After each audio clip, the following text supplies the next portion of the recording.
Alice's Adventures in Wonderland by Carroll. Chapter 12.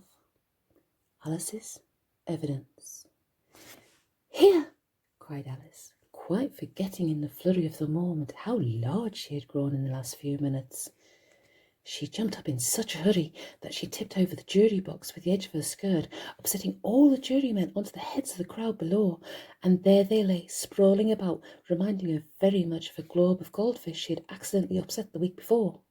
"Oh, I beg your pardon," she exclaimed in a tone of great dismay, and began picking them up again as quickly as she could, for the accent of the goldfish kept running in her head, and she had a vague sort of idea that they must be collected at once and put back into the jury box, or they might die. "The trial cannot proceed," said the king in a very grave voice, "until all the jurymen are back in their proper places. All of them," he repeated with great emphasis, looking hard at Alice as he said so. Alice looked at the jury box and saw that in her haste she had put the lizard in head downwards, and the poor little thing was waving its tail about in such a melancholy way, being quite unable to move. She soon got it out again and put it right. "Not that it signifies much," she said to herself. "I should think it would be quite as much use in the trial one way up as the other." As soon as the jury had a little recovered from the shock of being upset, and their slates and pencils had been found and handed back to them, they set to work very diligently to write out a history of the accident, all except the lizard, who seemed far too overcome to do anything but sit with its mouth open, gazing up into the roof of the court. "What do you know about this business?" the king said to Alice. "Nothing," said Alice. "Nothing whatever?" persisted the king. "Nothing whatever," said Alice. "That's very important," the king said, turning to the jury. They were just beginning to write this down on their slates when the White Rabbit interrupted. "Unimportant, your majesty means, of course," he said in a very respectful tone, but frowning and making faces at him as he spoke. "Unimportant, of course, I meant," the king hastily said, and went on to himself in an undertone. "Important, unimportant, unimportant, important," as if he were trying to see which word actually sounded best. Some of the jury wrote it down as important, and some unimportant. Alice could see this, but as she was near enough to look at the slates, she thought to herself, "It doesn't matter a bit." At this moment, the king, who had been for some time busily writing in his notebook, called out, "Silence!" and read out from his book, "Rule 42. All persons more than a mile high are to leave the court." Everybody looked at Alice. "I'm not a mile high," said Alice. "You are," said the king. "Nearly 2 miles high," added the queen. "Well, I shan't go at any rate," said Alice. "Besides, that's not a regular rule. You invented it just now." "It's the oldest rule in the book," said the king. "Then it ought to be number 1, said Alice. The king turned quite pale and shut his notebook hastily.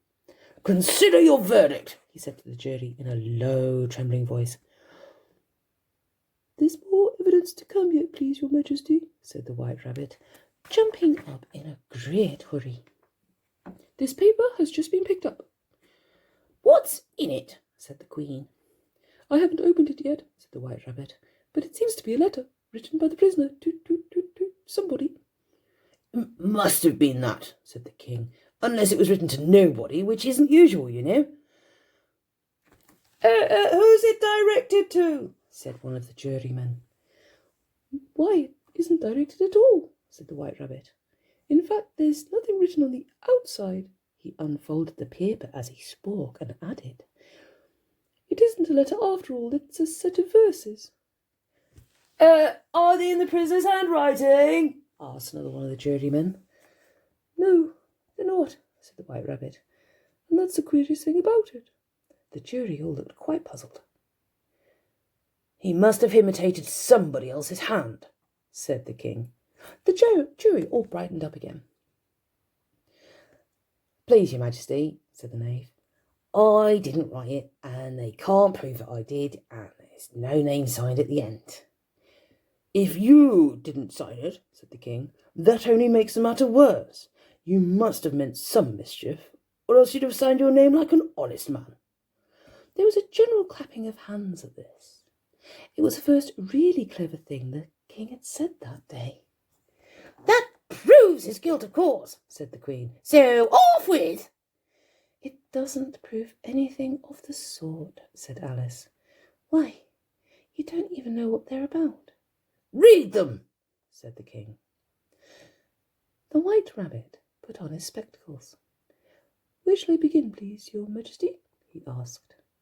Begin at the beginning, the king said very gravely, and go on till you come to the end, and then stop.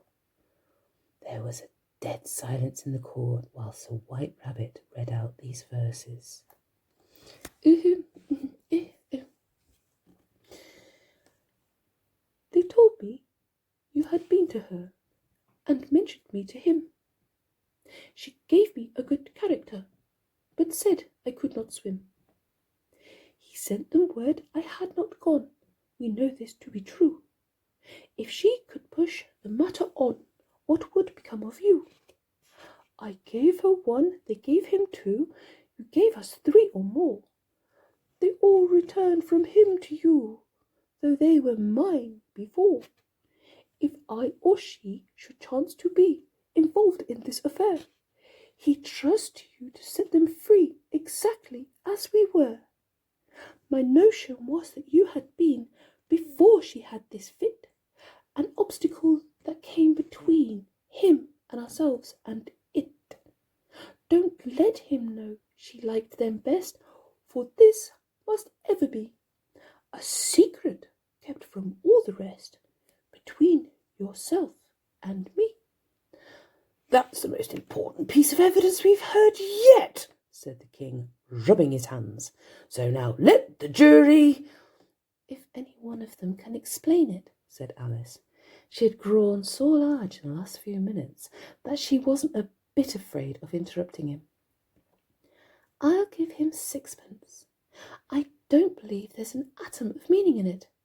The jury all wrote down on their slates, she doesn't believe there's an atom of meaning in it. But none of them attempted to explain the paper. If there's no meaning in it, said the king, that saves a world of trouble. You know, as we needn't try to find any, and yet I don't know. He went on, spreading out the verses on his knee and looking at each of them with one eye. I seem to see some meaning in them after all. They said I could not swim. You can't swim, can you? He added, turning to the knave. The knave shook his head very sadly. Do I look like it? He said, which he certainly did not, being made entirely of cardboard. All right, so far, said the king. And he went on muttering over the verses to himself. We know it to be true. Well, that's the jury, of course. If she should push the matter on, that must be the queen. What would become of you? Well, hot indeed. I gave her one, they gave him two. Why, that must be what he did with the tarts, you know. But it goes on, they all returned from him to you, said Alice. Why, there they are, said the king triumphantly, pointing to the tarts on the table in the centre of the court. Nothing could be clearer than that. Then again, before she had this fit. You never had fits, my dear, I think, he said to the queen. Never, said the queen, furiously, throwing an inkstand at the lizard as she spoke. The unfortunate little Bill had left off writing his slate with one finger, as he found it made no mark, but now he hastily began again, using the ink that was trickling down his face for as long as it lasted. Then the words don't fit you, said the king, looking around the court with a smile. There was a dead silence. It's a pun, the king added in an angry tone, and everybody laughed. Let the jury consider their verdict, the king said for about the 20th time that day. No, said the queen. Sentence first, verdict afterwards.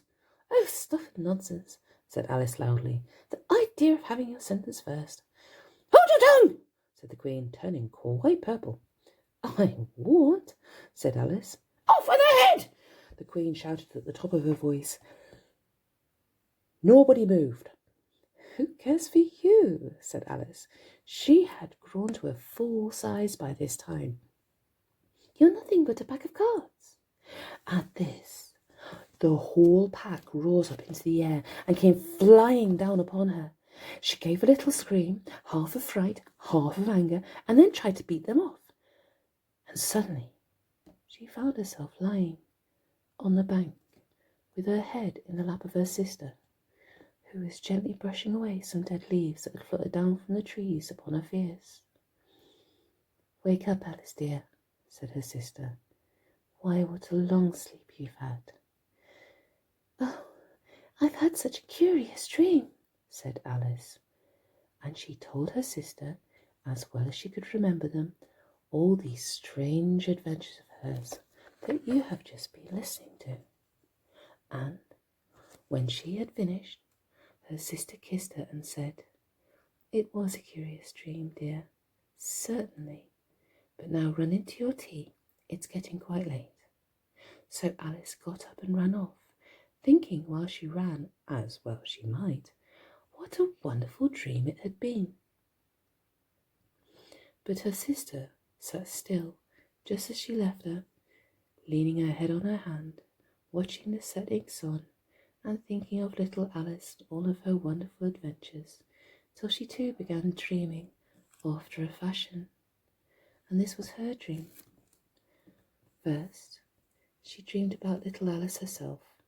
Once again, the tiny hands were clasped upon her knee, and the bright, eager eyes were looking up into hers. She could hear the very tones of her voice, and see that queer little toss of her head to keep back the wandering hair that would always get into her eyes. And still, as she listened, or seemed to listen, the whole place around her became alive with the strange creatures of her sister's little dream. The long grass rustled at her feet as a white rabbit hurried by. The frightened mouse splashed his way through the neighbouring pool.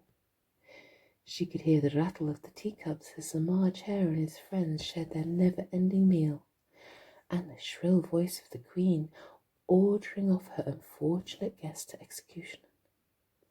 Once more the pig baby was sneezing on the Duchess's knee, while plates and dishes crashed around it. Once more the shriek of the griffin, the squeaking of the lizard's slate pencil, and the choking of the suppressed guinea pigs filled the air, mixed up with the distant sob of the miserable mock turtle. So she sat on, with closed eyes, and half believed herself in Wonderland, though she knew she had but to open them again, and all would change to dull reality. The grass would only be rustling in the wind, and the pool rippling to the waving of the reeds. The rattling teacups would change to the tinkling of sheep bells, and the Queen's shrill cries to the voice of the shepherd boy, and the sneeze of the baby, the shriek of the griffin, and all the other queer noises would change, she knew, to the confused clamour of the busy farmyard, while the lowing of the cattle in the distance would take the place of the mock turtle's heavy sobs. Lastly, she pictured to herself how this same little sister of hers would, in the aftertime, be herself a grown woman, and how she would keep, through all her riper years, the simple and loving heart of her childhood, and how she would gather about her other little children, and make their eyes bright and eager with many a strange tale, perhaps even with the dream of Wonderland of long ago, and how she would feel with all their simple sorrows, and find a pleasure in all their simple joys, remembering her own child life, and the happy summer days.